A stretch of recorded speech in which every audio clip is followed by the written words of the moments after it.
muchísimas gracias a la Fundación Espomar, a Opelugo, a APSA, a la Cofradía, al alcalde, a la Junta y a Catalina, que te la has currado un montón y que con mucho tesón has conseguido que estemos todo el mundo aquí en el día de hoy.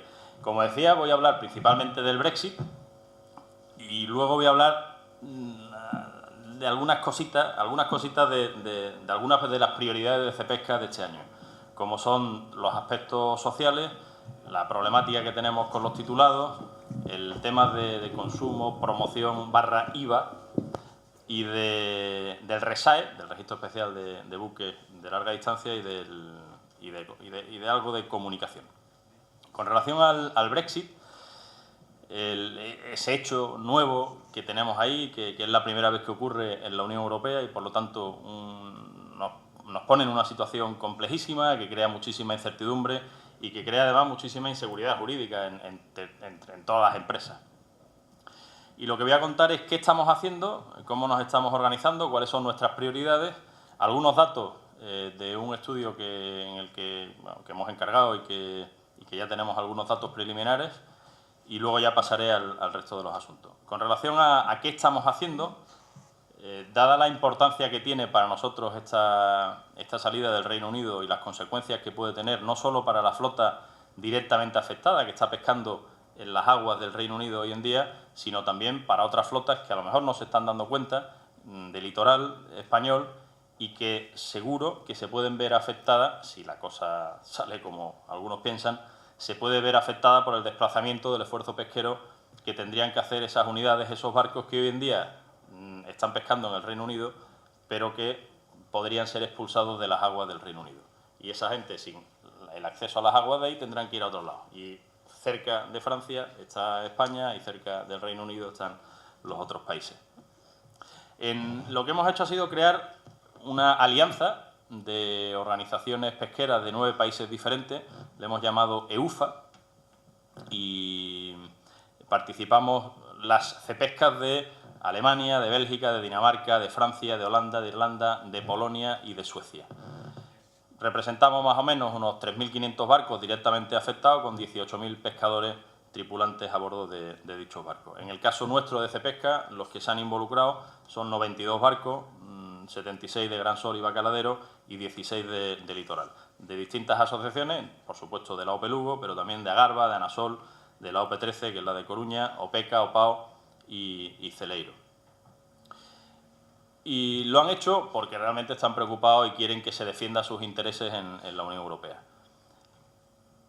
¿Qué es lo que estamos haciendo? A través de esa organización de ámbito europeo, no podíamos utilizar Europes, nuestra organización patronal europea, porque dentro de esa están los ingleses, están los británicos, con lo cual era complicado llegar a acuerdos con ellos sobre este tema. Así que hemos decidido crear esta organización. Y lo que estamos haciendo es intentar coordinar las posiciones de todos los países, de todas las organizaciones que estamos participando ahí. Estamos marcando las prioridades y consensuando los mensajes que deberemos lanzar, como los que voy a hacer yo hoy aquí, en los distintos foros en los que participemos. Estamos organizando reuniones desde el primer momento con los negociadores. Fuimos el primer sector económico que se reunió con Michel Barnier una vez que fue nombrado. Por cierto, nos felicitó por ello y se alegró mucho de que nos viera, de vernos juntos. Decía, a ver cuánto dura, a ver si sois capaces de resistir hasta el final. Pero lo mismo hemos hecho con un montón de eurodiputados, con miembros de consejeros de pesca de las diferentes representaciones permanentes en la Unión Europea, con la presidencia del Consejo, etcétera. Hemos dirigido cartas a los diferentes presidentes del Gobierno de cada uno de los países de la Unión Europea, contándoles cuáles son nuestras prioridades y contándoles que la pesca es importante y que lo deberían tener en cuenta en sus negociaciones.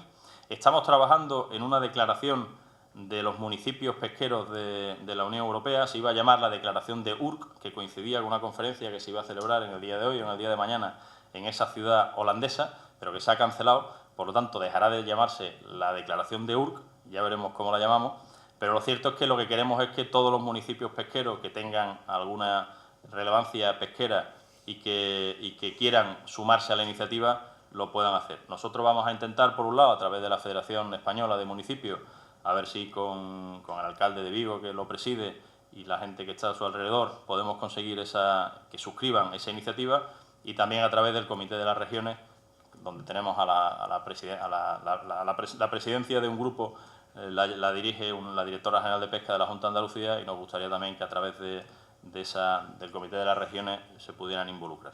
Y al final es lanzar un mensaje de que las comunidades pesqueras, los municipios pesqueros, se preocupan por el Brexit y defienden los intereses de los pescadores y de toda la sociedad que vive alrededor.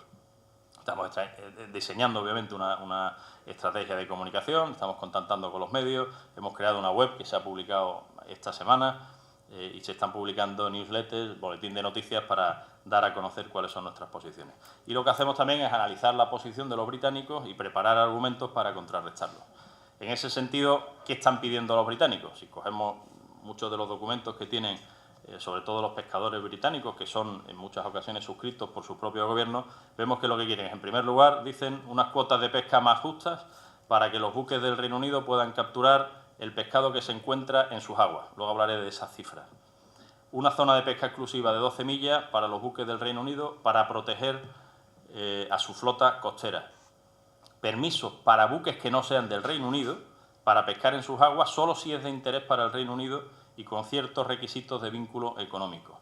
Una gestión flexible y receptiva de los recursos del Reino Unido en línea con el estado real de los stocks y, curiosamente, quieren libre comercio en productos de la pesca entre el Reino Unido y la Unión Europea. Obviamente no nos sorprende que quieran eso, es una de sus peticiones. En esta coalición lo que hemos hecho es encargar informes socioeconómicos de las consecuencias que podría tener, y ahora os adelantaré algunos datos, teniendo en cuenta datos de captura, de valor económico, de comercio entre el Reino Unido y el resto de países de la Unión Europea, y también informes jurídicos sobre derechos y obligaciones tanto del Reino Unido como de la Unión Europea una vez que el Reino Unido salga de la Unión Europea conforme al derecho internacional pesquero. ¿Cuáles son los principales mensajes que desde esta organización, desde EUFA, estamos planteando a los negociadores? En primer lugar, que la pesca debe ocupar un lugar prioritario en la lista de los negociadores de la Unión Europea. Lo decía antes el director general, Corvino, lo más importante no es el impacto que tiene en el PIB de la Unión Europea, sino es todo lo que rodea al sector pesquero y a todas esas comunidades pesqueras y zonas altamente dependientes de la pesca, de la que no solo hablamos de barcos, sino que hablamos de todo lo que, de ese conglomerado socioeconómico que me encanta citar de la Ley de Pesca, que rodea al sector pesquero. Es crucial que se mantenga el acceso histórico de la flota europea a las aguas del Reino Unido y que se alcance un acuerdo a largo plazo para gestionar las poblaciones compartidas. Hay alrededor de 110 poblaciones compartidas diferentes.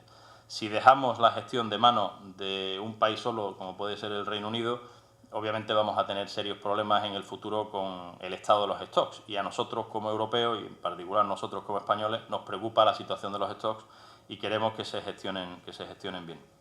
En tercer lugar, un tema que puede ser a lo mejor conflictivo, pero que voy a explicar, es que el reparto de taquicuotas actual entre el Reino Unido y el resto de países se mantenga. Esto lo vinculo a la estabilidad relativa. Es muy fácil y muy tentador decir que vamos a intentar cambiar la estabilidad relativa para que España salga beneficiada. Y yo comprendo que los políticos lo digan y que los pescadores también quieran decirlo.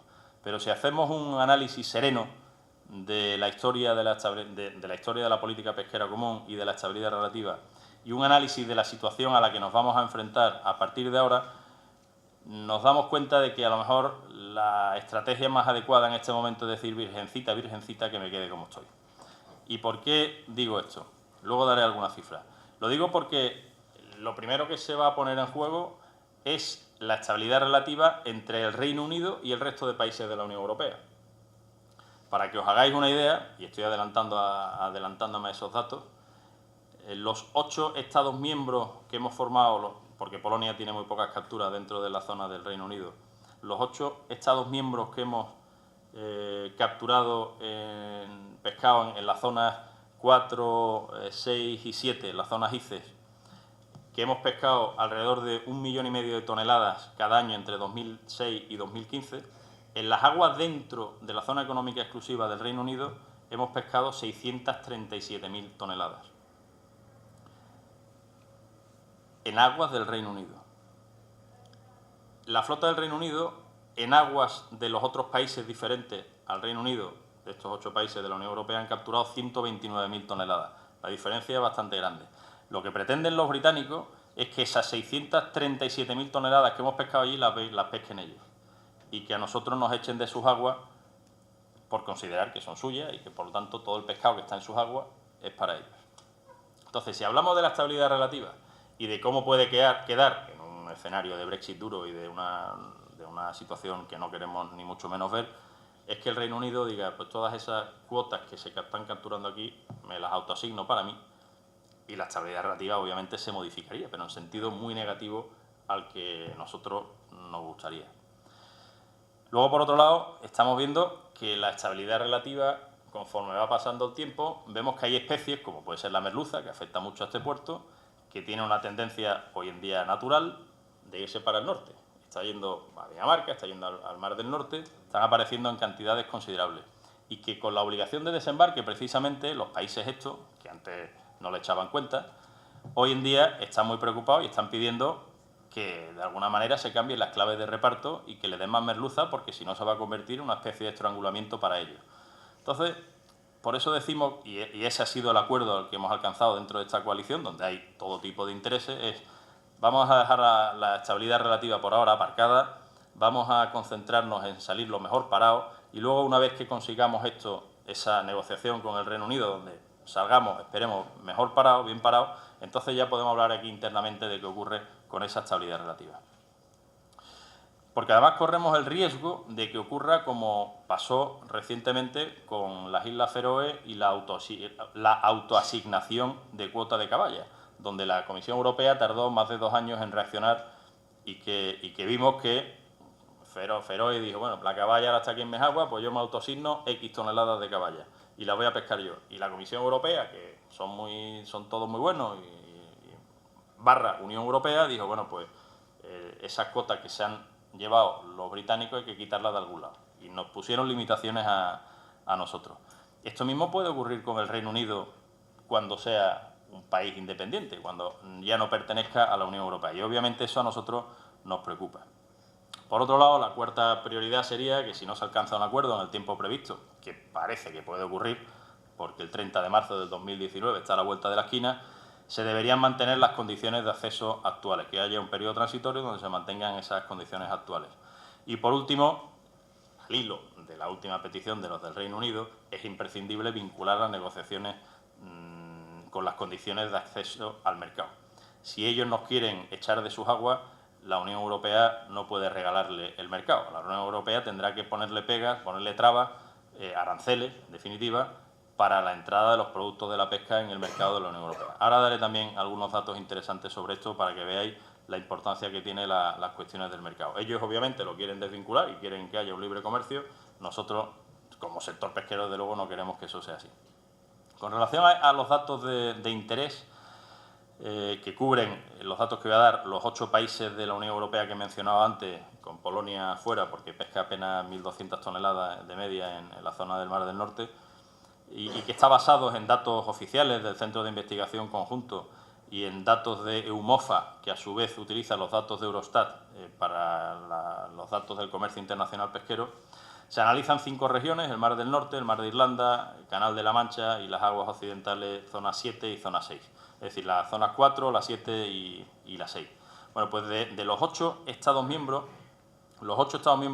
capturaron una media, como decía antes, de 1,5 millones de toneladas en ese periodo de tiempo, en esas zonas, en todas las zonas, de las cuales 637.000 se pescaron dentro de las zonas del Reino Unido, por un valor de 1.600 millones y 547 millones dentro del Reino Unido.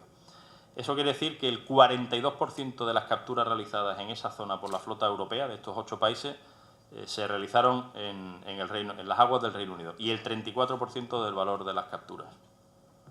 La flota del Reino Unido, en cambio, que pescó en todas esas zonas 591.000 toneladas, solo pescó 129.000 el resto de aguas en las aguas de la Unión Europea, del resto de países de la Unión Europea, de esas 3 zonas que he mencionado antes. Es decir, representa solo el 22% del volumen y el 21% del valor. ¿Cuál es el papel de los Estados miembros, el peso de los Estados miembros en estas zonas? Dinamarca es el que más pesca, tiene 240.000 toneladas dentro de la zona económica exclusiva del Reino Unido, por un valor pequeño, que son 90 millones de euros, porque principalmente son especies, como se llama ahí, industriales, especies que van para línea de pescado, etcétera, tipo lanzón, que tienen poco valor comercial. Pero para ello ya representa un 49% de su volumen y un 45% del valor. Francia, tiene 105.000 toneladas. Decía antes que Dinamarca era 240, Francia tiene 105.000 toneladas, pero en cambio es el que obtiene mayores ingresos de todos los países, puesto que son especies como el lenguado o la merluza que tienen un valor comercial y por ello tienen un valor de 182 millones de euros. Más o menos un tercio de la producción de Francia en esa zona se captura dentro de las aguas del Reino Unido. Bélgica y Suecia son los otros dos estados que, si bien tienen unas cantidades inferiores que los otros países, la dependencia es de más del 50% dentro de la zona económica exclusiva del Reino Unido. Y España, de estos 8 países, es el país que tiene menor producción y menor dependencia dentro de la zona económica exclusiva del Reino Unido.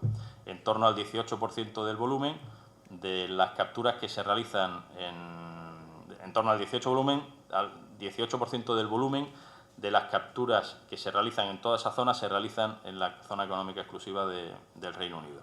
Si España pesca unas 50.000 toneladas en todas las zonas por valor de 155 millones de euros, dentro de la zona económica exclusiva captura unas 9.000 toneladas por valor de 27 millones de euros, principalmente merluza, gallo y rape, que son las especies que captura nuestra flota. Me voy a pasar algunos datos para no aburriros con esto. Os voy a dar datos de España.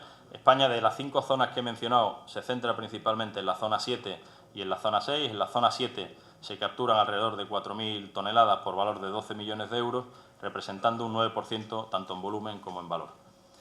En cambio, en la zona 6, que se capturan 7.000 toneladas en toda la zona 6, dentro del Reino Unido son 5.000 toneladas por valor de 15 millones de euros, que representa el 73% del volumen y el 75% del valor de esas capturas. Es decir, para esta zona 6, para la flota que está allí, las aguas del Reino Unido son bastante importantes. ¿Y qué ocurre con el comercio internacional? Los datos de comercio internacional nos dicen que en el periodo 2006-2016 el 74% de media, el 74% de las exportaciones del Reino Unido se han enviado a países de la Unión Europea. El 74%, es decir, que tienen una gran dependencia del mercado de la Unión Europea. Por un valor de 1.660 millones de euros anuales. Es decir, que el 26% se exportó fuera de países de la Unión Europea. Y con relación a las importaciones, la cifra de negocio es bastante más elevada, son 3.300 millones de euros, de las cuales 1.140 millones de euros se importaron del resto de países de la Unión Europea, es decir, 34% de sus importaciones vienen de la Unión Europea y el resto viene de países terceros. A España el Reino Unido exporta por valor de 183 millones de euros, principalmente cigala, moluscos y cangrejos, e importa 57 millones de euros, principalmente atún listado, que entiendo que va al mercado de la conserva, y otros túnidos. Por países a los que exporta el Reino Unido, principalmente lo hace a Francia, con 393 toneladas, y a Irlanda, con 189. Me imagino que estáis, que no sois capaces de quedaros con tantas cifras que os estoy dando, pero lo importante es que os quedéis con las ideas del volumen en general. Y el Reino Unido importa principalmente de Alemania, de Dinamarca y de Holanda. Estamos de acuerdo con lo que decía el director general al principio de la importancia de aportar datos. Nos lo han pedido también los negociadores, Barnier y su equipo, nos lo ha pedido todo el mundo, porque son fundamentales para poder manejarlos luego durante esa negociación. Bueno, como me quedan ya pocos minutos, voy a ir directo a los otros temas que mencionaba. Un par de palabras de cada uno. Los aspectos sociales, y lo vinculo con el tema de los titulados. Este año se acordó en la Junta Directiva de Cepesca que los aspectos sociales tenían que ser una prioridad, que España tiene que estar a la cabeza en condiciones sociales, igual que lo está en muchos casos en condiciones medioambientales, y que por ello las personas merecen desde luego muchísimo la pena y que hay que cuidarlas. Como muchos de vosotros sabréis, el convenio 188 de la OIT, de la Organización Internacional del Trabajo, va a entrar en vigor en noviembre, puesto que ya ha sido ratificado por los países, por el número de países necesarios, 10 países. Hay una directiva de la Unión Europea que obliga a los Estados miembros a ratificarlo. España lo ratificará, suponemos que a lo largo de este año, y si no, a principios del año que viene. Y en el momento que eso entre en vigor, obviamente todo el mundo lo tendrá que cumplir. Nosotros estamos tranquilos en el sentido de que pensamos que la mayoría de nuestra flota hoy en día ya lo cumple y que lo único que habrá que hacer es ajustarse a la lista de requisitos que exige el convenio para cumplirlo perfectamente y que no tengamos problemas en el futuro. Pero es un tema que se está poniendo de moda, afortunadamente. Hasta hace poco solo se hablaba de temas medioambientales, lo mal que estaba la sardina, el boquerón, la merluza o lo que fuera. Hoy en día también se habla de situaciones de esclavitud, de situaciones de trabajo indecente a bordo de flotas de un montón de países del mundo, incluido en algunos países de la Unión Europea, incluido en algún barco español, que también desgraciadamente hemos tenido algún que otro caso. Y se ha involucrado la FAO, la Santa Sede, la Organización Marítima Internacional, Naciones Unidas, los Estados miembros, todo el mundo con razón se está involucrando en esto. Y nosotros creemos que como españoles tenemos que dar ejemplo y hacer las cosas bien. Iniciativas que ya se han puesto en marcha en España, pues tenemos la certificación UNE, la norma UNE de atún de pesca responsable, donde la flota atunera incluye entre los requisitos a certificar todo lo que tiene que ver con los aspectos sociales, en cumplimiento, adelantándose ya, en cumplimiento del convenio 188. Recientemente la Cooperativa de Armadores de Vigo, a través de sus asociaciones con flota de larga distancia, han suscrito sus empresas a un código de buenas prácticas sociales, también basado en el convenio 188. Esta mañana comentábamos con los armadores de aquí la posibilidad de hacer una cosa parecida y les he animado a hacerlo porque estoy convencido de que les va a venir muy bien.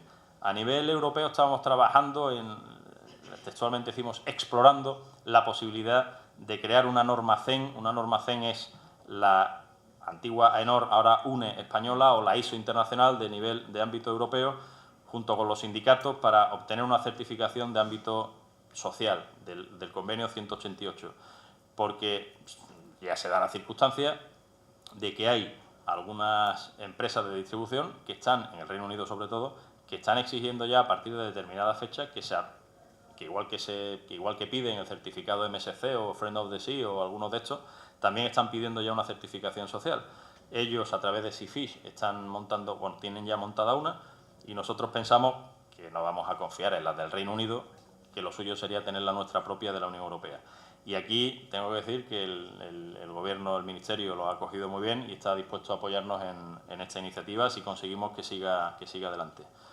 Y en resumen, estamos hablando con los sindicatos para ver cómo podemos avanzar en todos estos temas que creemos que son importantes. En consumo, los datos del Ministerio, los datos públicos, nos dicen que el consumo de pescado en España está bajando. Y nosotros estamos convencidos de que una medida que podría mejorar la situación es bajar el IVA al 4%. Igual que ocurre en los países de nuestro entorno. Recientemente salía en la prensa la noticia de que Hungría lo había bajado al 5%, en los países de nuestro entorno están en el 5-6%. Y esto es una petición unánime de todo el sector pesquero, no es solo de Cepesca, sino que ahí estamos todos de la mano solicitándolo al Gobierno. Ahora que las cosas van un poquito mejor, pues creemos que se puede meter. Si no lo mete ahora, pensando ya en los presupuestos siguientes, ahí deberíamos todos hacer un esfuerzo para convencer al ministro de Hacienda para que considere al pescado como considera al pan o a la leche o a lo que considera lo que se llaman alimentos básicos. Puesto que además estamos convencidos de que a medio y largo plazo supondrá una reducción del gasto sanitario, porque si la gente consume más pescado será mucho más sana, tendrá menos enfermedades y tendrá, por tanto, que ir menos al médico y habrá menos gasto sanitario. Y estoy seguro que se compensará. Aparte de que fomentar el consumo de pescado animará y alegrará a todo el sector que vive del mundo de la pesca. Dos últimos temas, y ya estoy terminando porque ya me he pasado. El RESAE, el Registro Especial de la Flota de Larga Distancia. Llevamos trabajando en este tema desde hace ya un montón de años. Desde que yo llegué al mundo apasionante de la pesca, en el año 2001 ya empezamos a hablar de este tema.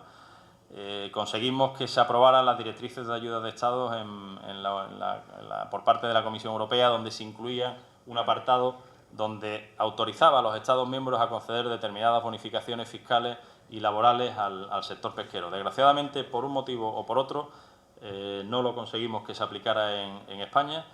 Hoy en día ya tenemos el RESAE, lo que pasa es que no tiene contenido práctico. El RESAE es ese registro que se creó en Madrid, en la Secretaría General de Pesca, para no tener que depender del Registro Especial de Canarias, que era la idea inicial. Ahí se aprobó, por parte del Gobierno, eso sí hay que decirlo, una bonificación del IRPF del 50% de los trabajadores, pero como no ha recibido todavía la autorización de la Comisión Europea, pues sigue sin aplicarse. En este tiempo hemos visto que Francia ha aprobado que sus barcos entren en el registro internacional francés, que es como el registro especial de carneros nuestro, con lo cual los barcos franceses que se hayan apuntado ya están obteniendo esos beneficios. Y ya que tenemos entendido que la Comisión Europea ha aprobado eso, ha autorizado eso, estamos convencidos que no le quedaría más remedio que autorizarnos también aquí en España. También la negociación de los presupuestos puede ser una ocasión magnífica para que se meta este tema y que de una vez se arregle y que beneficie a toda esa flota de larga distancia. Y por último, dos palabras sobre comunicación. Desgraciadamente, tanto en España como en un montón de países del mundo, existe un grandísimo conocimiento por parte de la sociedad de lo que ocurre en la pesca y de la realidad de la pesca. Están en muchas ocasiones intoxicados por informaciones malévolas que le vienen de un montón de sitios, de algunas ONG, de algunos países, de algunas fundaciones con intereses diferentes a los pesqueros detrás. Y creemos que tenemos que hacer una apuesta clara por la comunicación, tanto desde el Gobierno como desde el sector. Nosotros desde Cepesca estamos intentando poner nuestro granito de arena con algunas iniciativas. Nos consta que el Ministerio también está intentando poner en marcha otras iniciativas diferentes, pero esto tiene que ser algo en la que todo el mundo contribuye. Y estoy seguro que si todo el mundo contribuye, y cuando hablo todo el mundo me refiero al propio sector, con sus diferentes organizaciones, a las comunidades autónomas, a los ministerios, a los partidos políticos, a todos los que tienen relación con la sociedad, estoy convencido de que la percepción cambiaría y esa percepción sería más ajustada a la realidad, a lo que ocurre realmente, que a la que hoy en día la gente tiene, que sigue pensando que somos un sector negativo, vamos a dejarlo, con noticias normalmente negativas. Así que os animo a todos a que comuniquéis las cosas buenas de la pesca, porque hay muchas que comunicar. Los esfuerzos que ha realizado el sector, los gobiernos, los científicos son increíbles y eso la gente lo tiene que conocer y que cuando se coma la maravillosa merluza de Burela sepa todo lo que hay detrás de ese exquisito plato. Muchas gracias.